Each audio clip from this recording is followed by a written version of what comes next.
আসসালামু আলাইকুম। জুম্মা মোবারক। সবার জন্য রইল মন থেকে অনেক বেশি দোয়া। বেশ কিছুদিন পরে খুবই মজার খাসির রেজালার একটা রেসিপি শেয়ার করছি। আমি যেভাবে ঘরে রান্না করেছিলাম সেটাই আপনাদের মাঝে শেয়ার করছি। আর এটা পোলাওয়ের সাথে পরিবেশন করেছিলাম। খেতে মাশাআল্লাহ অনেক বেশি মজা ছিল। এখানে আমি কিছু মশলা আগে থেকে রেডি করে নিচ্ছি। নিয়ে নিলাম কিছুটা বাদাম, কিশমিশ, লং নিয়ে নিব ৬ থেকে ৮টা, দারচিনি নিলাম ৪টা। নিয়ে এখানে এই মশলাগুলো সব একসঙ্গে করে আমি শিলপাটায় বেটে নিব। এলাচ দিয়ে দিলাম ৪টা, শাহি জিরা দিলাম ১ চামচের মতো, চা চামচের, আর এমনি সাদা জিরা দিলাম। এইটা সমস্ত উপকরণ আমি শিলে বেটে নিলাম। আর এদিকে আমি গোশগুলো একটু বড় বড় পিস করেছি। এখানে হাড় চর্বি সহ নিয়েছি। আর রেজালার গোশটা একটু বড় হলেই খেতে মজা হয়। এবার আমি ভালো করে ধুয়ে পরিষ্কার করে নিয়েছি। খাসির গোশে কিন্তু লোম থাকে, খুব ভালো করে ধুতে হয়। ধুয়ে পরিষ্কার করে একটা স্ট্রেনারে রেখে দিয়ে পানিটা ঝরে গেলে এবার আমি একটা পাত্রের ভিতরে নিয়ে নিলাম। সমস্ত গোশগুলো নিয়ে এখানে প্রায় ১.৫ কেজি পরিমাণ গরুর খাসির গোশত আছে। নিয়ে এখানে আমি দিয়ে দিলাম ১ কাপ পরিমাণ টক দই, আদা রসুন বাটা ২ টেবিল চামচ পরিমাণ, আর যে মশলাটা আমি শিলে বেটেছিলাম এটা দিয়ে দিলাম। দিয়েছি ২ টেবিল চামচ পরিমাণ লেবুর রস। সমস্ত উপকরণ দিয়ে এখানে ৮ থেকে ১০টা কাঁচা ঝাল মাঝখান থেকে ফালি করে দিয়েছি। কাঁচা পেঁপে বাটা দিলাম আর পেঁয়াজের বেরেস্তা দিয়েছি। আর ৪ টেবিল চামচ পরিমাণ পেঁয়াজ বাটা দিয়ে খুব ভালো করে হাতের সাহায্যে মাখিয়ে নিয়ে আমি প্রায় ১ ঘন্টার মতো রেস্টে রেখেছিলাম। হাতে সময় না থাকলে আপনারা সরাসরি রান্নাতে চলে যেতে পারেন। এবার আমি চুলায় একটা পাত্র বসিয়ে আমি রান্নাটা আজকে ঘি দিয়ে করব। আর সামান্য একটু তেল দিয়েছি। দিয়ে ঘিটা গরম হলে এখানে আস্ত কিছু গরম মশলা আমি এখানে দিয়ে দিলাম। দারচিনি একটু ভেঙে দিয়েছি, ২ টো এলাচ একটু মুখটা ফাটিয়ে দিয়ে দিলাম।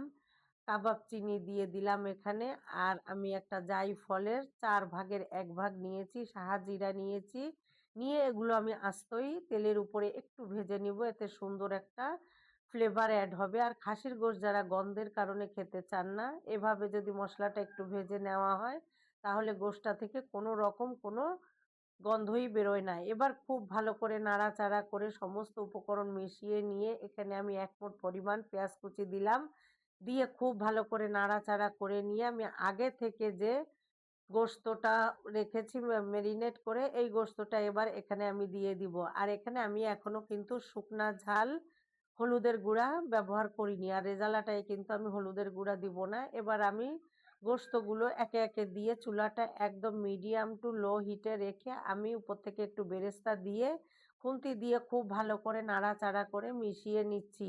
আর খুব ভালো করে একটু পরপর নাড়াতে হবে, যেহেতু বাদাম বাটা দেওয়া আছে, টক দই, এটা নিজের থেকে লেগে যেতে পারে। আমি আরও কিছুটা কাঁচা ঝাল দিয়ে দিলাম। দিয়ে দিলাম এখানে আলু বোখারা দিয়ে ঢাকনা দিয়ে আমি জাল করে নিয়েছি। মাঝে মাঝে আমি ঢাকনা তুলে নাড়াচাড়া করে কষিয়ে নিয়ে এখানে আমি ১ কাপ পরিমাণ দুধ অ্যাড করেছিলাম। এবার আমি সিদ্ধ হয়ে গেলে এবার পুরো উপর থেকে একটু বেরেস্তা দিয়ে গরম মশলা দিয়ে আমি পরিবেশন করছি। আসলে বেশ কয়েকদিন শরীরটা খুব খারাপ, তাই কোনো বড় ভিডিও শেয়ার করতে পারিনি। এখান থেকে কিছু জিনিস স্কিপ হয়ে গিয়েছে, ক্ষমার দৃষ্টিতে দেখবেন। আর এভাবে কিন্তু রান্না করে আমি পোলাওয়ের সাথে পরিবেশন করেছিলাম।